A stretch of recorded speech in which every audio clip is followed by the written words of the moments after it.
Hello, everyone. It's Brent Webb. Welcome to another episode of Soul Sunday. I am so excited today because I have with me my favorite guest of all time, the wisest woman that I know, Catherine Taylor. And we're going to be talking today about a lot of stuff. I am super excited about it. So today, we're going to be talking about the idea of the monkey mind. And I love this. We're going to talk about what it is, because you have one, I promise you, how you can tame it, harness it, and take control of your life. We're going to be talking about the power of letting go. Everybody talks about it. Nobody understands it. We're going to be talking about that. We're also going to be talking about how we are all slaves to our handheld devices. And you know this is true, and it's getting worse and worse every single day. We're also going to be answering some of your questions, and we're really excited about that too. So sit back, relax, and open your mind. Get ready for Soul Sunday.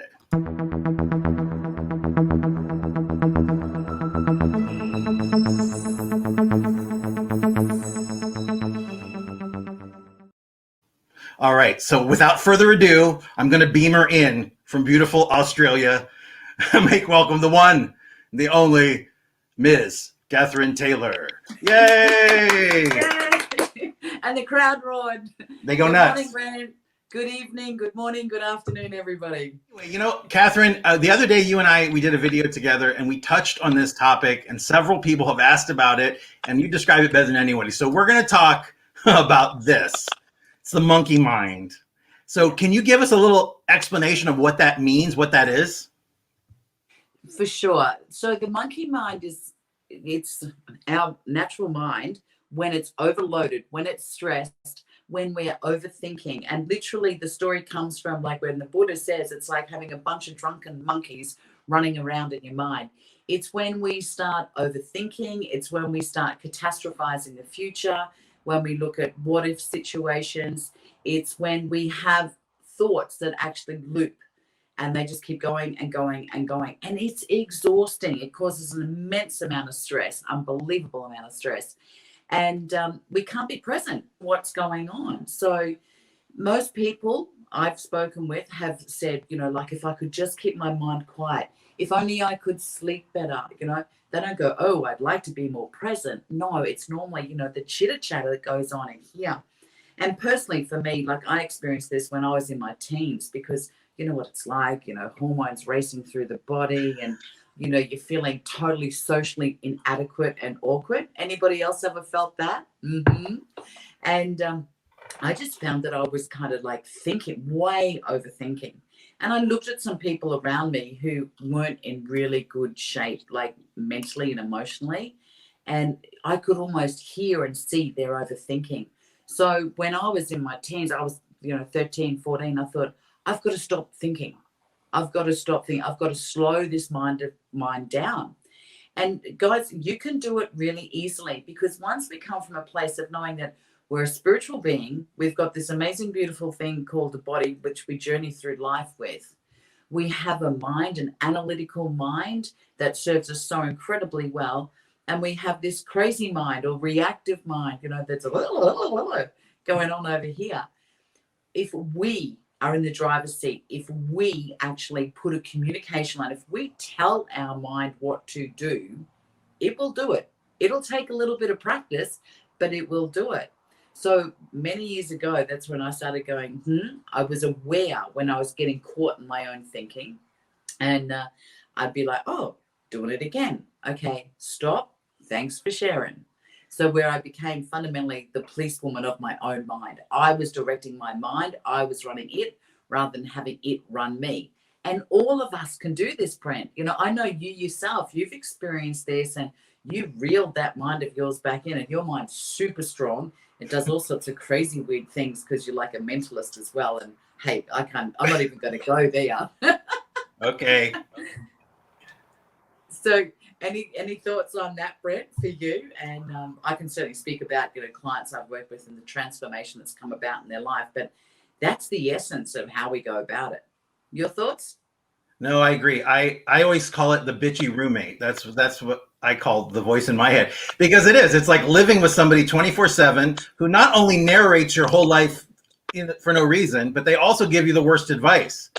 It's advice you would never take from anyone else. And And what you just said, knowing that that's going on, I think you've almost won the battle. Then it's the people that don't even realize they have any control that are not going to make it through this. It's the people that when that happens and you go, oh, there goes my mind again, man, you are really on the right path because you're able then to get control of it. What is your opinion on the fact that we're all being held hostage by our electronics? Well, Brent, there's a distinction here. We don't want to throw the baby out with the bathwater. For example, we're on our devices now. Like I've got my iPhone set up and you and I are streaming through that. I've got my computer in front of me so I can see the messages and questions coming through. So it's a godsend. It's a blessing. However, it's when we get into that space of wanting to zone out, to check out, to go into a trance, to live our life through some kind of virtual world that it becomes a problem. And I shared when we were doing, when I did that strategy in regard to, supercharging you, your life and your business, like I had done an audit of the really successful people I've worked with over many, many years. And they are so vigilant in regard to how they spend their time and their energy. They're on it big time. So if we're sort of scrolling and amusing ourselves, waste of time. If what we're scrolling through is feeding us, giving us knowledge, giving us clarity, expanding our perspective, fantastic. If we're laying on the couch in front of Netflix, just so we can go into a food coma after dinner or so we can unplug and forget about the world and the troubles we have, that's a bit of a challenge. Actually, in sharing that, as many of you, or some of you know, like with all this crazy upside down world now, I'm actually living with my mum.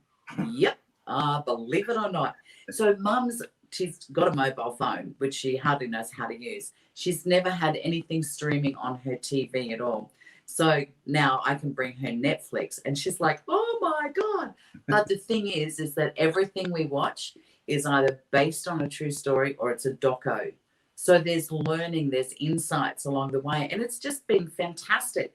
But it's about how much time you're spending. What really worries me now, particularly I know for a number of you, you've got young children.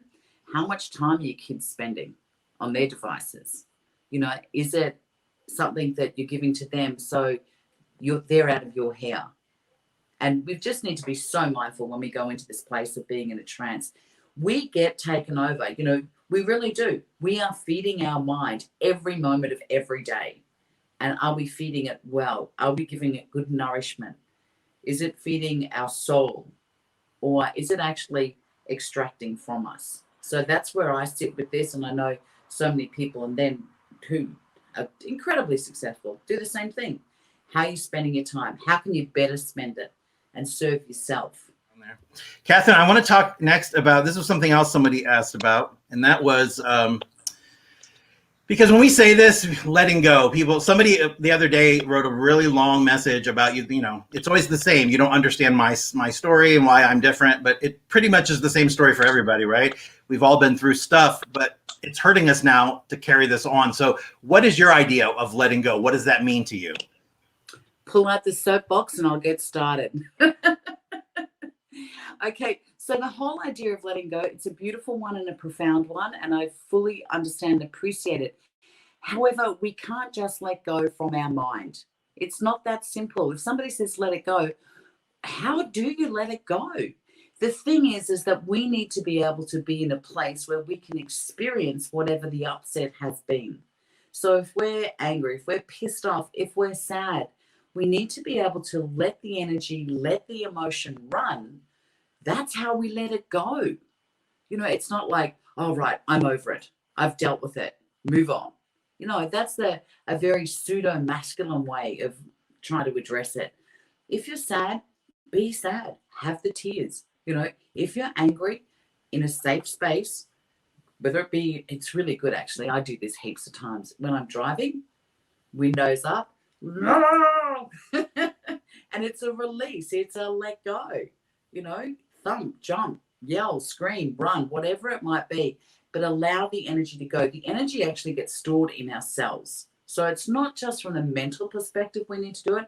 From a physical aspect, we need to be able to release that energy. Once we can release that energy, It basically transmutes. We've got our life force particles back with us. We're more present, we're more available, we're more clear. We can't sugarcoat this, guys. So letting go means you need to experience the energy, the upset, whatever it might be, and release it. Now, in saying that too, little disclaimer here, because some people absolutely get off on having those emotions. Like, it gives them a hit to be the victim. It gives them a hit to be stuck in anger. So they stay there. That's not them actually there. That's their case. That's their stuff, walking around on two legs.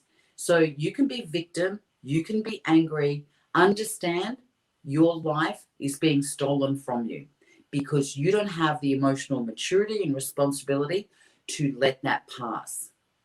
And it's a very, very profound thing when you see somebody shift through that. I'm sure, Brent, you've seen this play out where people get stuck in a band of emotion and you say to them, let it go, just let go. I was going to use some expletives there and I remembered with Australian expletives, that is. Hang on, I'll just reel that back in. And and it's just they can't, they're like, but a lot more expressive than that. And that's because there's a reward, there's a payoff from being victim or being angry. Being angry, we get to control the space, dominate other people. Being victim, poor me, poor me. It's a call for attention.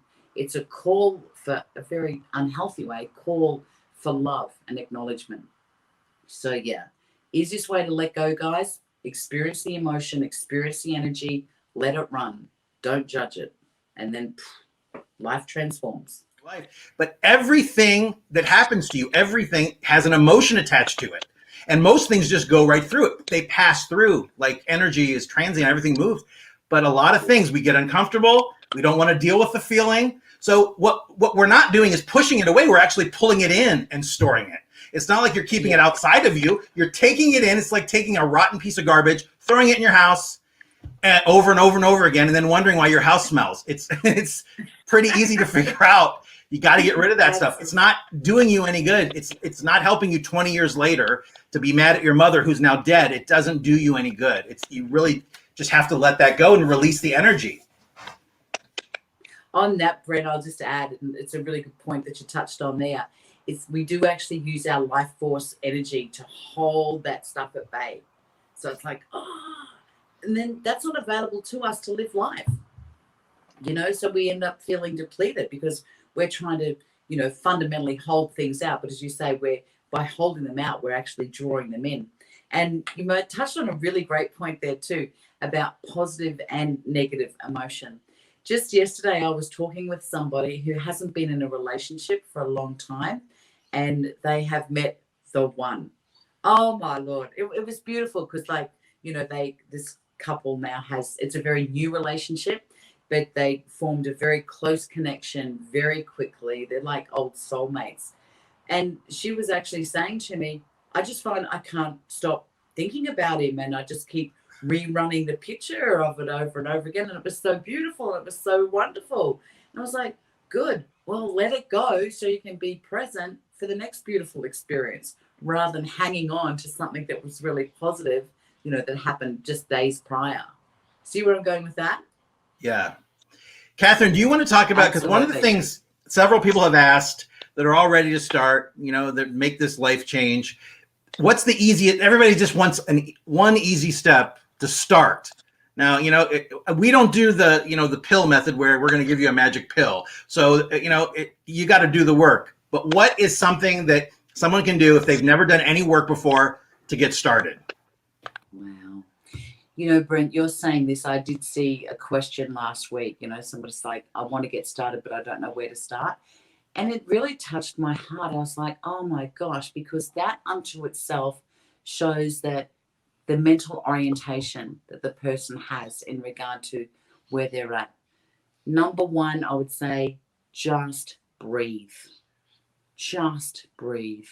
Slow down, get present with yourself, take some time just to sit and breathe gently and deeply in and gently and deeply out. Our breath is so underrated.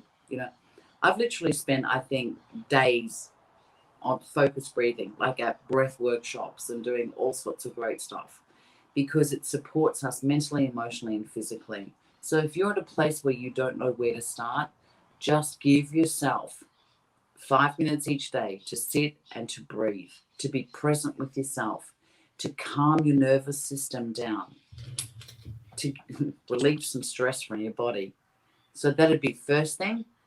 Second thing then would be similar to what we were talking about earlier in regard to monkey mind, is to become conscious and aware of what's going on in our thoughts, to be aware of when we're not present, when we're gone somewhere else, when we're engaged in some other kind of thinking, and then to reel the mind back in, to be the policeman of your own mind, to direct the traffic that's going on, because you do have the power to do so.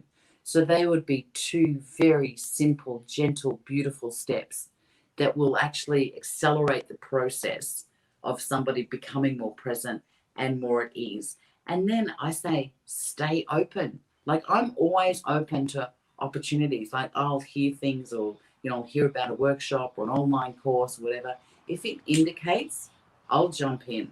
I'm there. So stay open to the opportunity of what might present to you in regard to what step it is that's going to be the right step for you. We don't do cookie cutter. I know really foundational steps that will support people to getting to where they want to go. And this is why typically as people go further along the journey, they end up doing like more highly intensive, be it one-on-one work or smaller group or mastermind work. So we've got that personal approach. But there's some foundational steps which Brent will be sharing further down the track when we release our online course next month, I believe it is. But yeah, until then, guys, gently, beautifully, easily, breath, conscious awareness. Brent, I know, given all the abilities that you have with that, I was going to say crazy mind, that beautiful mind of yours, that, mind power is one of your things. But I know too, with that, there's mindfulness and meditation have been so incredibly powerful for you and for so many people that you work with. Like, you've performed in front of, tens and tens of thousands of people over many, many years. And a lot of those people, you've been able to impact their lives positively, coming at from that approach of mind power, which then there's that mindfulness meditation. So would you care to speak to that, Brent? I'd love to hear. Yeah, and I mean, they've impacted my life too, which is the great thing. I learned years ago, I'm being paid to perform all over the world with these amazing people, presidents and prime ministers and celebrities, and these are all successful people. So I need to learn from these people. I've got an opportunity nobody ever gets. I'm literally getting paid to be in the presence of, some of the giants. So, I learned so much too, but breath from you, I wasn't breathing correctly. Even all these years later, I wasn't doing it exactly right until you and I, a year and a half ago, really discussed, breathing and taking deep breaths. Without that connection, it's almost like the entryway. It's the portal, to your connection. If you're going to meditate, if you're going to do anything, you've got to get, that breath. You're nervous, you're scared. Start breathing, do those deep breaths. You can't feel all that tension if you're breathing deeply. You just can't. But none of us breathe right. We don't do it. So breath is important, but everybody I've ever met meditates, and I never thought I could do it because of my mind, because of the way my mind is, always was so crazy. When I would sit down, I would immediately, my back hurts. Oh, my leg hurts. Oh, I got to do this. I got to do that. Did I call her? It went into that. And then slowly over time, I was able to train my mind to start, doing what I wanted it to do. And it was a huge revelation.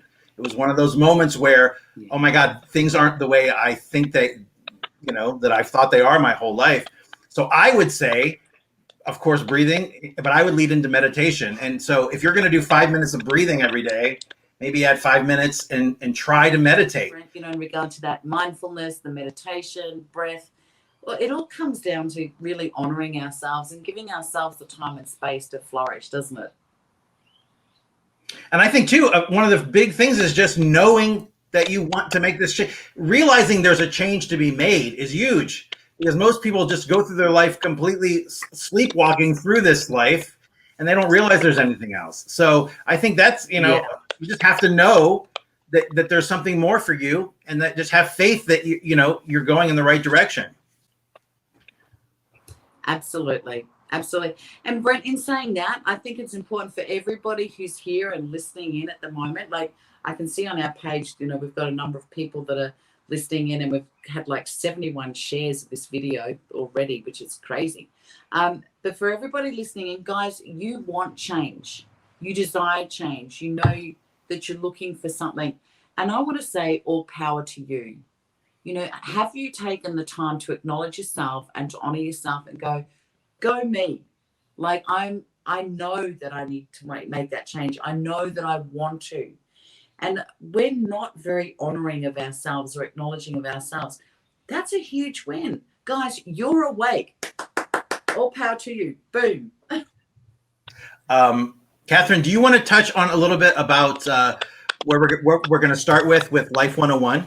We are all about building a solid community of like-minded people who want to get out there and kick ass. Change the world, change your own world, change their own world, and change the world. So Life 101, each month we'll be coming along and giving you fundamentally bite-sized pieces of information and growth tasks and processes that you can use to accelerate your journey. We were not taught how to live life. Like I was married, and then I was like, oh, I wish somebody kind of educated me a little bit around relationships and how they work. Clearly that didn't go well, for starters. Got the game down now. But yeah, it's we're just not taught these things. We're not taught about resilience. We're not taught how to engage and utilize our mind. We're not taught how to sit in a place and connect with spirit, to connect with the divine. We're not taught how to love ourselves.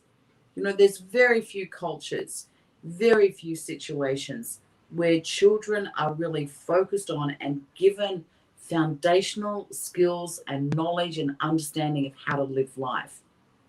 And so many times when Brent and I have been going through and we're reading the comments, we're replying to emails from people, we just go, man, like this is stuff that should be taught in school. So hence Life 101. So it'll be a journey over the course of the year where monthly we'll be coming and sharing information with you, giving you growth tasks. It's going to be really awesome. And it's just more value that we can add to you. Also too, for any of you, I've had some people reach out who wanted to do private work, one-on-one kind of coaching or clearing work. That's certainly available. You just if you're interested, just message us. And Brent and I are coming together, and I love it when we work together. I always say still, it's like Hollywood and the Oracle when they come together. Like there's some magic in the work that we do. Yeah.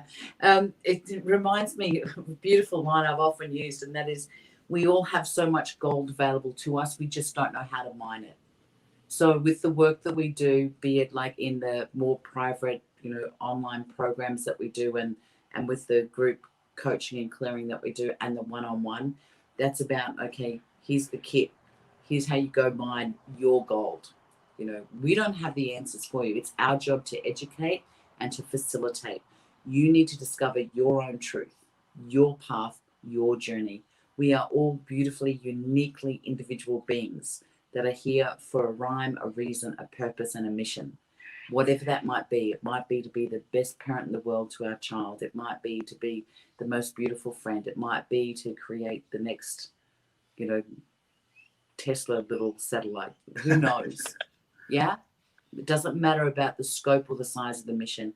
What matters is that you honor yourself, your journey, your path, and you are the only one that can do that. Brent and I could sit here and we could literally talk for weeks and weeks and weeks on end, give you huge amounts of information. And you know what? That's like this much of the equation, because it's about you discovering your own answers, you connecting with yourself, you learning what some of those influences are that have brought you to be who you are today, and then to unpack that and then to create the life that you want. It's your call.